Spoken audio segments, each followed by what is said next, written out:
حقائق پہ مبنی زنجیر ٹی وی کو میں مبارکباد پیش کرتا ہوں، اور اسپیشل غلام مصطفیٰ صاحب کی جو کوششوں اور کاوشوں سے یہ مثبت اور تعمیری سوچ لے کر عوام میں آیا ہے۔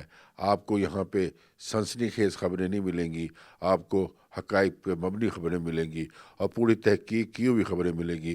میں ایک بار پھر زنجیر ٹی وی اور اس کے اسٹاف کو مبارکباد پیش کرتا ہوں اور دعا گو ہوں کہ یہ کامیابیوں کی تمام منزلیں طے کرے تاکہ پاکستان کو مثبت اور تعمیری صحافت سے آگاہ کیا جائے۔